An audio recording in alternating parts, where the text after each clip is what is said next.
आज आपको हैदराबाद के विलय का इतिहास बताने जा रहा हूं। कहानी क्या थी 75 साल पहले वाली, आज जरा उसका पूरा चैप्टर आपको सुनाता हूं। इतिहास यह है कि भारत को आजादी 15 अगस्त 1947 को मिली, लेकिन हैदराबाद का भारत में विलय करीब एक साल के बाद यानी 17 सितंबर 1948 को हो सका। यानी एक साल के बाद भारत को आजादी मिलने के बाद हैदराबाद के भारत में विलय में एक साल क्यों लगा भाई? इसकी वजह यह थी कि हैदराबाद में तब निजाम का शासन था। निजाम चाहता था कि अंग्रेजों के जाने के बाद हैदराबाद को आजादी मिल जाए और उसका सीधा संबंध सिर्फ ब्रिटिश राज से रहे, मतलब वो एक अलग कंट्री टाइप हो जाए और ब्रिटिश से उनका संबंध रहे। इंडिया के बीच में रहते हुए, एक तरीके से इंडिया के साथ हिस्से में रहते हुए वो एक अलग कंट्री टाइप रहे। लेकिन बंटवारे और आजादी का वक्त आते आते यह साफ हो चुका था कि अलग स्वतंत्र रियासत बनाए रखना मुमकिन नहीं होगा और रियासतों को भारत या पाकिस्तान में किसी एक को चुनना होगा। हैदराबाद में निजाम तो मुस्लिम शासक था, लेकिन जो आबादी थी वो 85% जनता हिंदू थी।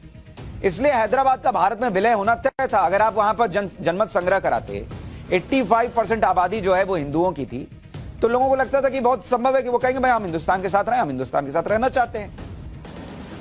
फिर भी हैदराबाद के निजाम ने जून 1947 में यह फरमान जारी कर दिया कि भारत की आजादी के बाद हैदराबाद एक स्वतंत्र राष्ट्र होगा। अपने मन से कह दिया कि स्वतंत्र हो गया। हैदराबाद के निजाम ने जून 1947 में तत्कालीन वायसरॉय को संदेश भिजवा दिया कि हैदराबाद किसी हालत में आजाद भारत का हिस्सा नहीं बनेगा। हैदराबाद के निजाम ने अपने पक्ष को मजबूती से रखने के लिए इंग्लैंड का एक मशहूर वकील भी कर लिया था। उसका नाम था सर वॉल्टर मॉन्कटन। इसको हायर कर लिया। और ये कौन था? छोटा मोटा वकील नहीं था, ये ब्रिटेन के किंग का काउंसिल था। उसको इस निजाम ने रखा कि तुम मेरा केस लड़ना। हैदराबाद की तरह ही भोपाल और जूनागढ़ की रियासत थी जहां हिंदू बहुल प्रजा थी और शासक मुस्लिम था। लेकिन हैदराबाद का महत्व दूसरी किसी रियासत से ज्यादा था। हैदराबाद का विलय करना आजाद भारत के लिए बहुत जरूरी था, क्योंकि जो लोकेशन थी हैदराबाद की और उस वक्त का हैदराबाद अभी वाले हैदराबाद से और बड़ा था। आप देखिए कैसे बिल्कुल बीच में। अगर निजाम का सपना पूरा हो जाता तो पूरा उत्तर भारत दक्षिण भारत से कट जाता। अब आप सोच रहे हैं इधर उत्तर भारत जो है ऊपर में वो भारत है, नीचे वाला भारत है और बीच में हैदराबाद कह रहा था हम अलग अपनी दुकान चलाएंगे। अरे बहुत ऐसा थोड़ी होगा, क्योंकि हैदराबाद के निजाम की रियासत उस वक्त सबसे बड़ी रियासत थी। उस वक्त हैदराबाद रियासत का कुल एरिया 80,000 वर्ग मील से ज्यादा था, जो इंग्लैंड स्कॉटलैंड के कुल इलाके से ज्यादा था। आबादी भी बड़ी थी, 1 करोड़ 60 लाख। उस वक्त हैदराबाद रियासत में आज का तेलंगाना आ जाता, कलबुर्गी के उत्तर पूर्वी जिले आ जाते, बेल्लारी, रायचूर, यादगीर, कोप्पल, विजयनगर और कर्नाटक का बीदर और महाराष्ट्र का मराठवाड़ा इलाका तक शामिल था। सोचिए कितना बड़ा इलाका था। और निजाम जो कह रहा है हम अपने अलग चलेंगे। इस खतरे को तत्कालीन गृह मंत्री सरदार पटेल अच्छे से समझते थे। इसलिए सरदार पटेल ने साफ तौर पर कह दिया था कि आजाद हैदराबाद हिंदुस्तान के पेट में कैंसर जैसा है। ये पेट में ही है ना, बिल्कुल बीच में। अगर कोई चीज जो है वो कहेगी कि हम अलग स्वतंत्र रहेंगे तो पेट में कैंसर जैसा ही रहेगा, हमेशा आपको परेशान करेगा। हैदराबाद का निजाम अपना स्वतंत्र राज्य इसलिए भी चाहता था क्योंकि वो उस वक्त दुनिया का सबसे अमीर इंसान था, सबसे अमीर इंसान दुनिया का। उसके पास पैसा ही पैसा। हैदराबाद के तब के निजाम का नाम था मीर उस्मान अली खान। ये तस्वीर देख रहे हैं, ये मीर उस्मान अली खान की तस्वीर है, उस वक्त का हैदराबाद का निजाम। इस भाई की 1937 में टाइम मैगजीन ने कवर पेज पर फोटो छाप दी थी। 1937 में। आजकल आप पढ़ते ना कि नरेंद्र मोदी की फोटो छप गई टाइम मैगजीन के कवर पेज पे, फलाने की फोटो छप गई, बड़ी प्रतिष्ठा की बात मानी जाती है। 1937 में भाई के पास, निजाम भाई के पास इतना पैसा था कि कवर फोटो टाइम मैगजीन ने छाप दी और उसे दुनिया का सबसे अमीर शख्स बताया था। आज की डेट में आप किसका सुनते हैं? किसी अंबानी अडानी का सुनते हैं। उस वक्त उस भाई की इतना पैसा था कि छप गया फोटो। उस वक्त निजाम के पास कहते हैं $2 बिलियन की दौलत थी, जो आज के हिसाब से अगर कैलकुलेट कीजिएगा तो 18,83,000 करोड़ रुपए की संपत्ति है। 18 लाख करोड़ से ज्यादा। सोच रहे हैं 18 लाख करोड़। भारत में कई राज्य होंगे जिनका इतना बड़ा बजट नहीं होगा। निजाम के पास 800 करोड़ रुपए के तो हीरे थे और 400 करोड़ रुपए का सोना चांदी था। 400 करोड़ का पेपर वेट रखता था। गोल्फ खेलता था हीरे के बॉल से और खाना खाता था टीन के बर्तन। इतना कंजूस। घर में कोई आदमी आया और सिगरेट पीकर छोड़कर जाता था तो निजाम उसे ही पीने लगता था कि कौन दूसरा सिगरेट जलाए, इसी से पी लो, पैसा बचेगा। मैले कुचले कपड़े पहनता था, करोड़ों लाखों करोड़ का मालिक मैले कुचले कपड़े पहनता था। ये फोटो खिंचवाने के लिए ढंग का पहना है। घटिया किस्म की चप्पल पहनता था। इतना ही नहीं, कहा जाता कि निजाम ने 35 साल तक अपने सिर पर एक ही फैज यानी गोल टोपी पहनकर रखी ताकि खर्चा ना हो दूसरी टोपी का। निजाम की कंजूसी का एक और किस्सा है। जब निजाम की तबीयत खराब हुई और उसका ईसीजी टेस्ट होना था तो बंबई से डॉक्टर ईसीजी मशीन लेकर हैदराबाद आया। जब डॉक्टर ने ईसीजी मशीन चालू करने की कोशिश की तो मशीन चल नहीं रही है। परेशान हो गया कि मशीन नहीं चल रही है। बाद में पता चला कि निजाम ने उस कमरे की बिजली कटवा दी थी जिससे बिजली का बिल ज्यादा ना आए। तो क्या चलती है ईसीजी मशीन? यह था लाखों करोड़ की संपत्ति वाला निजाम। इतना कंजूस। निजाम के पास 24,000 जवानों की अपनी सेना थी। ये तो अलग बात हो गई कंजूसी की, थोड़ा इसके बारे में बता रहा था। अब आता हूं कि क्यों उस वक्त इतना तमाशा हुआ। निजाम के पास 24,000 जवानों की अपनी सेना थी, लेकिन निजाम की असली ताकत थी रजाकारों की वो फौज जो हैदराबाद को इस्लामी राष्ट्र बनाना चाहते थे। इनका नेता था कासिम रिजवी। बहुत ध्यान से नाम सुनिए, कासिम रिजवी। कासिम रिजवी मजलिसे इत्तेहादुल मुसलमीन इसका नेता था। मजलिसे इत्तेहादुल मुसलमीन क्या हुआ? MIM। आजकल आप AIMIM सुनते हैं, अभी AI को साइड रखिए, अभी MIM पे रहिए। उसका नेता था कासिम रिजवी, जिसके नेतृत्व में इत्तेहाद के सदस्यों की संख्या 10 लाख तक पहुंच गई। इनमें से 1 लाख रजाकारों को हथियार चलाने की ट्रेनिंग दी गई। हर एक रजाकार को यह कसम दिलाई गई कि वो दक्कन में मुस्लिम सत्ता को कायम रखने के लिए आखिरी सांस तक लड़ेंगे। कासिम रिजवी वैचारिक तौर पर बहुत कट्टर था। खुद को हैदराबाद का जिन्ना ही नहीं बल्कि जिन्ना से भी ज्यादा कट्टर मानता था। कासिम रिजवी अपने घर में जिन्ना की तस्वीर लगाकर रखता था और कहता था कि दुनिया में जहां भी मुसलमान का हित होगा वहां जाकर लड़ेगा। कासिम रिजवी और उसके रजाकारों ने हैदराबाद में खूब खून खराबा किया। अगस्त 1947 में भारत की आजादी के वक्त जब बंगाल और पंजाब में सांप्रदायिक दंगे हो रहे थे तो हैदराबाद में रजाकारों ने हिंदू विरोधी हिंसा फैलाई। ये रजाकार हैदराबाद की हिंदू बहुल आबादी पर जुल्म करने लगे, उनका कत्लेआम करने लगे, हिंदुओं को घरों से निकालने लगे, उनके गांव जलाने लगे। रजाकारों की फौज ने हैदराबाद से भगाए गए हिंदू परिवारों के घरों में बाहर से मुसलमानों को लाकर बसाना शुरू किया ताकि वो इलाका मुस्लिम बहुल इलाका बन जाए, मुसलमानों को बहुसंख्यक बनाया जा सके। कई रिपोर्ट्स के मुताबिक रजाकारों की फौज हैदराबाद में हर दिन 70 हिंदुओं का कत्ल कर रही थी। Every single day, 70 Hindus were being killed in Hyderabad. तो इसलिए जो हैदराबाद के लिए कह रहे हैं कि इंटीग्रेशन हो गया, बॉस, ये निजाम से मुक्ति मिली, लिबरेशन हुआ। क्योंकि वो निजाम जिसके यहां 85% आबादी हिंदुओं की थी, अपनी आंख के सामने रजाकारों को रोज 70 हिंदुओं को मारते देख रहा था और कुछ नहीं कर रहा था।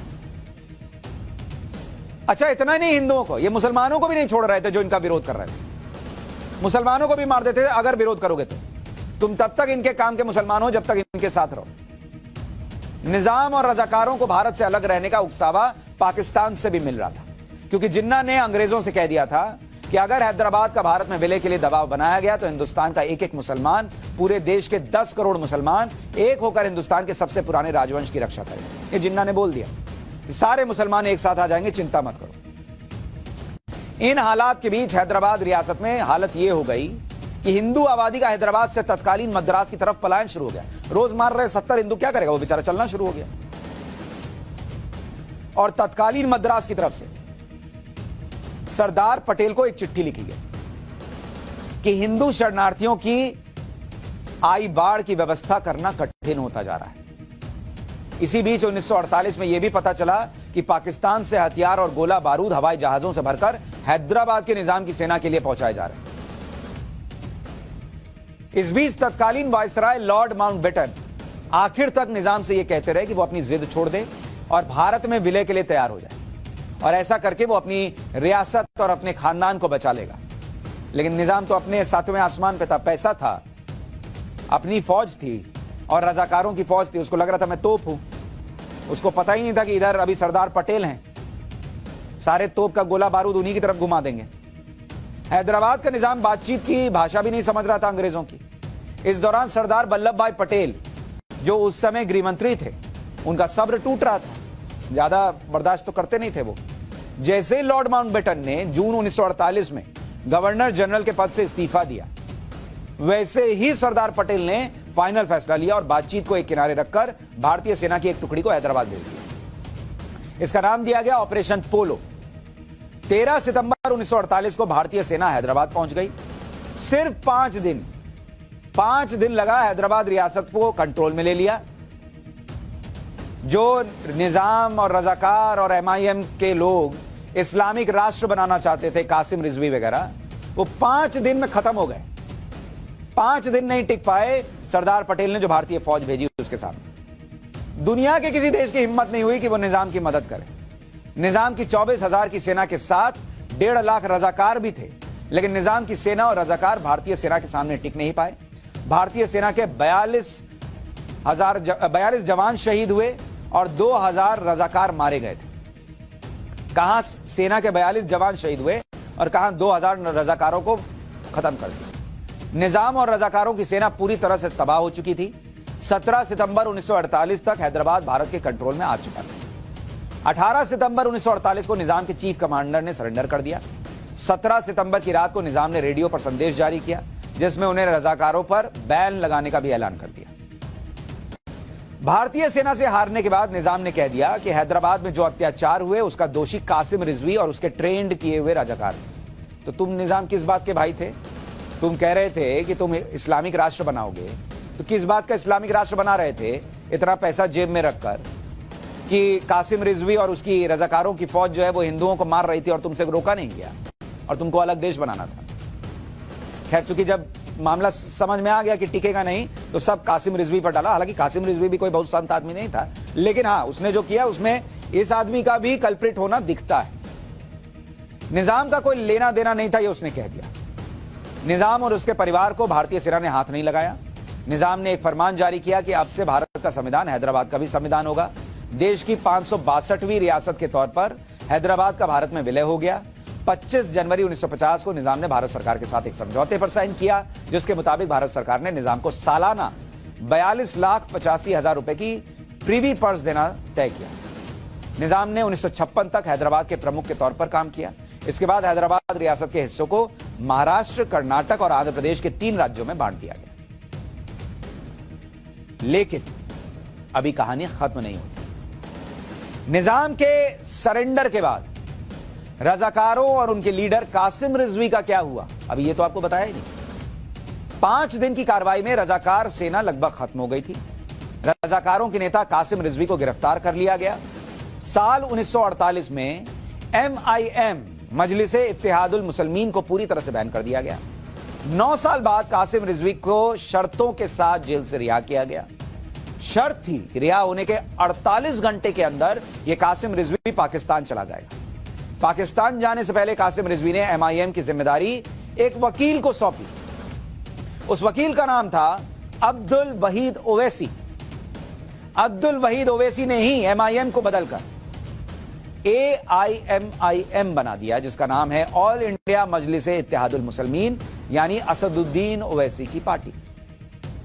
तो वो कासिम रिजवी जो भारत में इस्लामिक राष्ट्र बनाना चाहता था हैदराबाद को, वो कासिम रिजवी जिसने हिंदुओं का कत्लेआम किया, वो कासिम रिजवी जो खुद को जिन्ना से भी ज्यादा मुस्लिम समर्थक और खतरनाक बताता था, वो जिन्ना की फोटो लगाता था, वो कासिम रिजवी जब हिंदुस्तान छोड़कर गया तो उसने किसको चुना MIM को आगे बढ़ाने के लिए?